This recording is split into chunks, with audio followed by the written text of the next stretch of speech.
Hello, AP Psychology students, and welcome to Chapter 11 on psychological disorders. Sometimes this is called abnormal psychology, which is very popular. It's actually an entire field that you can go into. So let's get into it. So, got a picture of South Park here. Yay.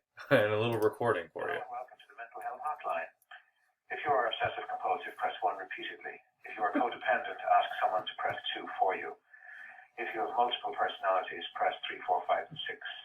If you are paranoid, we know what you are and what you want. Stay on the line and we'll trace your call. If you're delusional, press 7 and your call will be transferred to the mothership. If you are schizophrenic, listen carefully and a small voice will tell you which number to press. If you're depressive, it doesn't matter which number you press, no one will answer you. If you're dyslexic, press 69696969. If you have a nervous disorder, please fidget with the hash key until the beep. After the beep, please wait for the beep. If you have a short-term memory loss, please try your call again later. And if you have low self-esteem, hang off. All our operators are too busy to talk to you. So, kind of fun. Psychological disorders are kind of everywhere. They're very prevalent in popular media. This is an example from Winnie the Pooh or Christopher Robin and all that. And you can diagnose them with, Pooh has an eating disorder, Tigger has attention deficit hyperactivity disorder, Eeyore has depression, Piglet has anxiety, Rabbit has OCD, and Christopher Robin is schizophrenic. Yay, let's ruin childhood. So we did the whole last chapter on chapter 10 on social and cultural influences on psychology, basically to determine what's normal. Because that's a societal thing, is to determine what is normal behavior, what is a normal pattern of thought, and what is abnormal. And so that's kind of the line that we have to look at in terms of psychology. Most psychological problems are less dramatic than most people believe. We all have issues. We all have times where we don't feel as good, where our brain doesn't work as well, where we get anxious, we get sad, we get overexcited. Our emotions can overpower a lot of things about us, but they're less dramatic than what we use in terms of our language. We overuse language quite a bit. When we're nervous, we say we have anxiety.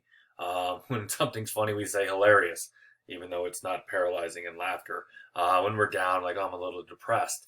And so we're throwing around these terms kind of casually to describe normal behavior when they're actually deep psychological problems that often need help or a chemical imbalance and things like that. And so am I normal is one of the most common worries across the globe.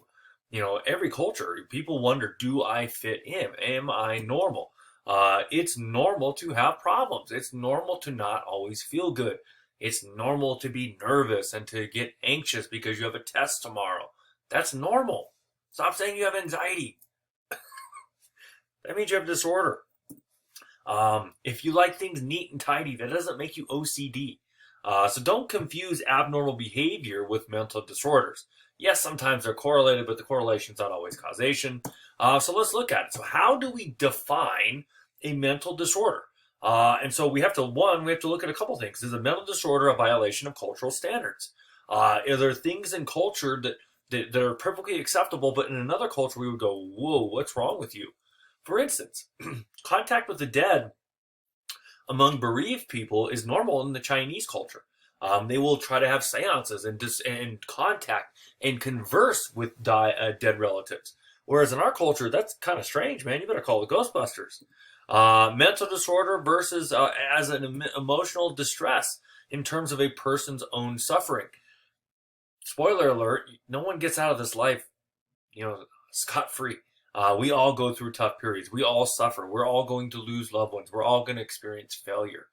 Is this a short-term thing that's a reaction to what's going on in our life? Or is it something deeper that lasts longer and longer and longer? And so you have to look at that as another perspective.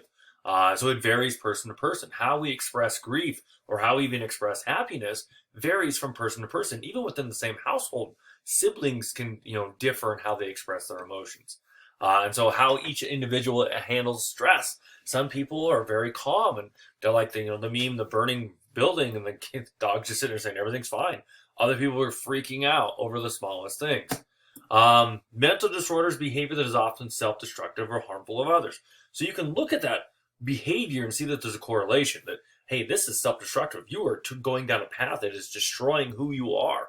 It's changing your personality, changing who you are, And another one is it's hurting your family. It's hurting those around you, your family, your friends, your loved ones. So some behavior is harmful to the individual sufferer. And so here's the book definition of mental disorder. Any behavior or emotional state that causes a person great suffering, is self-destructive, seriously impairs the person's ability to work or get along with others, or endangers others in the community. It's a little broad. Based on that definition, over half of Americans have mental problems. Under that definition. So it's a little broad. And so we have to find a way to define what is mental illness. And so what we have is this giant book called the DSM. And it's on the 4th volume now. I mean, it's the gray one there. It's the Diagnostic and Statistical Manual of Mental Disorders. It's like the dictionary, the encyclopedia for mental disorders. And so you can look up certain symptoms and then find the disorder. You can compare, behavior and mental processes to other people that have been diagnosed. And then from there, you can help the person, get the treatment they need. So it's a standard reference manual. It's universal across the kind of globe. It has a list of symptoms of disorders, and it has grown substantially in length and number of diagnoses over the years. They've removed some, they've added some, and so it's getting thicker and thicker. There are more and more things that you can be diagnosed with. It is used worldwide as a global thing. There are some culture-bound disorders in there, things that are just based on certain cultures. So let's look at the DSM. It's really handy, but there's some problems with it too. There's the danger of overdiagnosis. For example, ADD and ADHD at one point was the fastest growing disorder in the United States. In the United States, not in Europe. So let's look at the symptoms of ADD. According to the DSM, or according to, Google. So we're getting to that here. Symptoms of ADD, we don't want adults. Sorry. I probably have it as an adult. Oh, look, my phone. Yay. All right, symptoms. Aggression, excitability, fidgeting, hyperactivity, impulsivity, irritability, lack of restraint, persistent repetition of words or actions, absent-mindedness, difficult focusing, problems paying attention, short attention span, moodiness, depression, learning disability, things that go on with that. Other things, kind of looking at it from WebMD, which WebMD we know is a choose your own adventure to cancer. Sorry. So inattention, lack of focus, being disorganized, having a hard time paying attention, having a hard time staying on topic, being forgetful, being easily distracted, having a hard time getting along with people, daydreaming, being into your own thoughts, fidgeting and squirming all the time, get up and frequently move around, run and climb when it's not appropriate, having trouble playing quiet or doing quiet hobbies, always on the go, and talking excessively. My point, I just described probably 75 to 90% of boys in the United States. Most boys have a hard time focusing. They're fidgety, they're annoying, they're obnoxious. They say same things over and over again.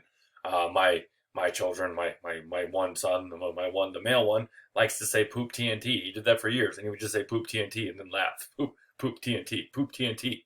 Now he says toes and cheese and things like that over and over and over again. So does he have something, or is he just a boy? And so that's what we have to determine. And that's most boys. If you're around any, preteen boys, oh my goodness, bless you if you teach them. In America, we've diagnosed ADD and ADHD 10 times as much as in Europe. Boys are 80 to 90% of those diagnoses.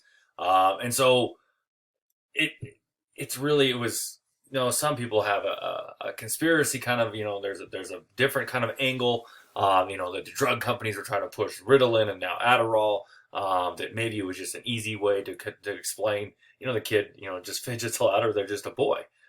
There's also the problem with the labeling. It's easy to label disorder, like, yeah, that kid has ADD, or that kid has OCD, or that kid is depressed, instead of looking at why. Maybe they don't like school. Maybe the teacher is just mean and it's really boring and they need some movement. They're tired of sitting at their desk all day and being around the same 20 kids in their pod because of the pandemic. So it's easy to label, but it's hard to explain why the behavior is that way. And so oppositional defiant disorder, that's where you just don't like to follow rules. There's a lot of us that don't like to follow rules. We don't like being told what to do in America. We like our freedom. And so oppositional, do I have a disorder? Because I don't like being told, hey, take out the garbage. Because part of me goes, I don't want to do it. You do it. There's something wrong with me. So let's go further. There's a confusion with serious mental disorders with normal problems. We have problems. We all do, and we're confusing them. The book keeps adding everyday problems to the list. For example, there is one now called mathematics disorder, meaning you're bad at math. There's a lot of people that are bad at math. Doesn't mean they have a disorder. So they're adding things like that. Professor Herman stopped when he heard that unmistakable thud. Another brain had imploded in math class. There's the illusion of objectivity and universality. The diagnoses depend on cultural consensus about what constitutes normal behavior. And it changes over time. The DSM used to have homosexuality in there. It's not in there anymore. Because culturally speaking, that was something, wrong. There was something wrong at one point in the culture that said that that's a disorder. That's a mental illness. And now society's evolved to be more accepting. And it's not a mental illness anymore. It's who they are. At one point, there was one called drapetomania, which was the urge for slaves to escape. Okay, yeah, that's awkward. So moving on, new studies are improving the empirical support for DSM categories. So they are looking at some of the categories in terms of anxiety or mood and other things that are going on, schizophrenia. And so there's more and more actual evidence, not just, case studies. When we use properly, it does help diagnose and treat illnesses. It does a good job at that. They've added a lot of culture-bound symptoms, like kaifusho, which is the Japanese intense fear that one is offending or embarrassing others. In America, you get a TV show called Jackass for that. You have shinbyong, which is a Korean anxiety or bodily complaints accompanied with feelings of being possessed by your ancestors. So maybe you have gas. Nope, grandpa's in me and he's possessing me and I feel weird. Some other ones, some old terms like anemia, depression. There used to be a term called brain fag, when you're just tired. We call that February now. So some other dilemmas. So how else can we look at it? You can look at projective tests. And so we have the ambiguous pictures and sentences and stories that infer a person's motives or conflicts. We have the Rorschach ink block test. And so you're supposed to look at these, and if you saw like a wolf and like two elves giving high fives right here, and some kind of demon thing, and a big fat guy and a biker, and an upside down Batman, then maybe I'm loco, or maybe I'm normal, or maybe I have OCD, I don't know. What they do with these projective tests is it helps build rapport. They don't look, there's no key on these tests to go, oh, you guessed that on number 4, oh, schizophrenia. No, it's just so they can look for patterns. They can get rapport. They can get to know the patient and then maybe see something that's going on, some red flags, some different symptoms that are happening. They are very unreliable, and they're up for interpretation, just like poetry, which we can all interpret it our own way. There's too many variables going on. And like I said, we have the Rorschach ink block test, where the clinician interprets the answers. They're not as reliable either, but they're looking for a pattern. They're looking for things that keep coming up. They're like, hey, that looks like my mom when she's mad, and that's my mom smacking me, and that's my mom dressed as the devil, and that's my mom running me over. Maybe you have some mother issues. Your book has some really creepy pictures of dolls. They thought if they could have dolls that were naked and anatomically correct with all the, the genitalia and everything, that if kids were sexually abused, they would obviously fixate on that, and that would be evidence that, hey, they've been sexually abused. What they found out is when they did the control group is most people are kind of obsessed with nudity. Like, we don't see it for and kids that had not been abused were just as obsessed with the genitalia on the dolls as the kids who had been abused. So it didn't work. Look it up in your book, by the way. Control groups were fascinated with the genitals as much, so it wasn't too reliable. Some other things going on. We have objective tests, which are inventories, like a personality test, questionnaires that test behavior and feelings to see if there's some patterns going on. There's standardized objective questionnaires. In our class, you actually will take a couple psychological disorder tests to see if you have some anxiety and things like that. You have the Minnesota multifaceted personality inventory. You can see if there's personality disorders. Remember, that's when we say, pie. There's 10 categories or scales that measure personalities. They're more reliable, but they fail to take into account cultural or regional or socioeconomic groups. And so that's all I have. I think I ran out of pictures, so I put in some Dumb and Dumber there. If you have any questions, let me know. I hope you enjoyed this and learned something.